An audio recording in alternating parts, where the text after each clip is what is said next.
What is up, everybody? Luke Film Boss here, and today I'm doing a review for Transformers 1 because, quite frankly, I've been slacking a little bit on the movie reviews because I haven't been thinking that there's been anything lately that I really wanted to talk about. Even if I thought it was really good, even if I thought it was really bad, or just in between, I didn't really feel like I wanted to spend my time to talk about them.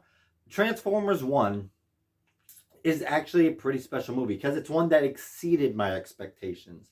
It didn't just fall below my expectations or like meet my expectations. It exceeded them very much so. And it's not just like a case where I thought the movie was going to be good and then it was better than I thought it would be. It was like, no, I expected this movie to be pretty mid, pretty basic, and it ended up being actually almost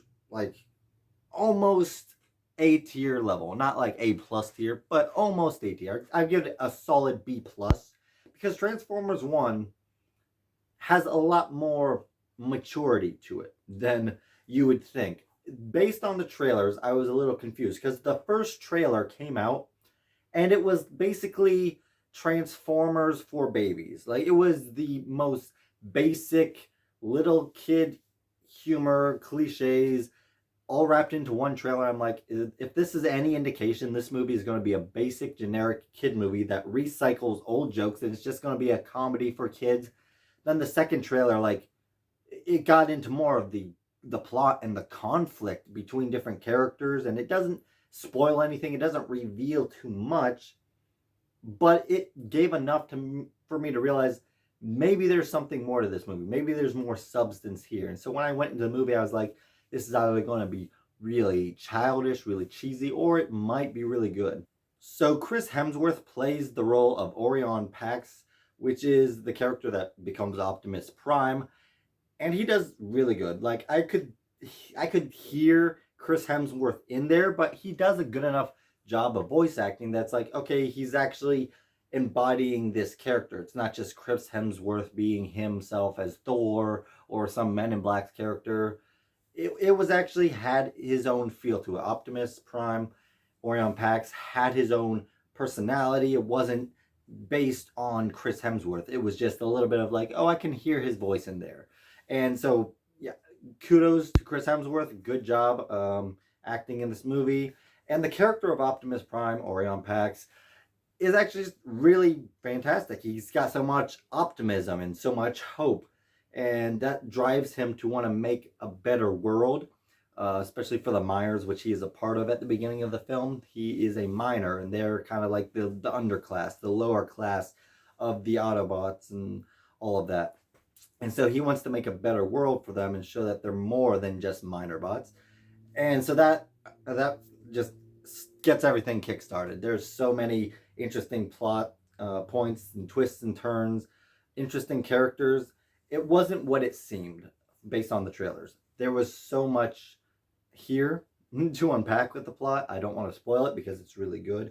Some of it, I think, is kind of obvious where the movie's taking itself in a certain direction, but I still don't want to spoil it nonetheless. But I thought it was done in a way that was organic. It doesn't try to like hide certain details too long and then act like it was a big surprise when everybody kind of already figured it out. And then there was general surprises around each corner. So overall, plot wise, character wise, it was just really good. And the themes about, not letting the government lie to you, and if when they lie, like, doing something about it. Don't just live in oppression. Don't let them take things away from you. Rise up and seek a better tomorrow. Like, I'm not saying that this movie is against capitalism or leadership in general, but it's what are the leaders doing? I think that was more the main focus of the story in terms of its themes, because Optimus Prime and everybody on the planet is looking for this core of leadership, I think it's called. And that's really the theme of the movie, is leadership. Are you a leader that's trying to help the people that are below you, or are you just trying to suck everything from them so that you can make a better spot for yourself on top?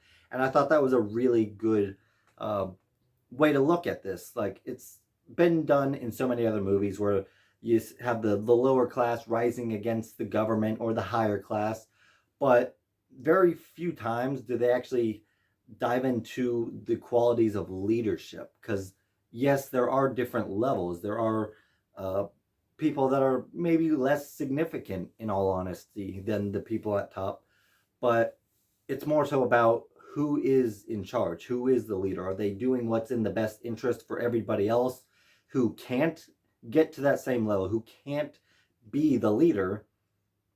Are the leaders in charge still looking out for those people, or are they trying to take advantage of them? As of now, I give Transformers 1 an 88% in quality and in enjoyment for an overall score of 88%. I would encourage you to go check this out. The movie is sadly doing pretty badly at the box office, and I don't know why. I just have no idea why so many people went to see the garbage live action films, and then we get a legitimately good Transformers movie, like the exact thing that Transformers fans should have been wanting, and that it's literally this Transformers 1 embodies what a full length Transformers film should be, and people aren't going to see it. Like, people just want more of the mediocre to terrible live action films, and they're going to keep making them because they keep making enough money. Whereas movies like this, Transformers 1, which is actually extremely good, well animated, it's animation is just gorgeous and well written.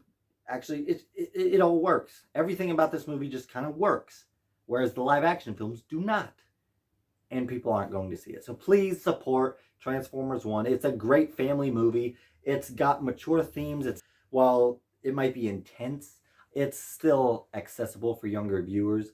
It's just a solid, funny, fun, um, really balanced action film that can be enjoyed by both teenagers, adults, and children. It's just a really good family movie, and I would encourage you all to go watch it. Thank you everybody for watching. Please like, comment, and subscribe, and hit that notification bell to help you be on the lookout for more videos from Luke Film Boss. Thank you, and bye.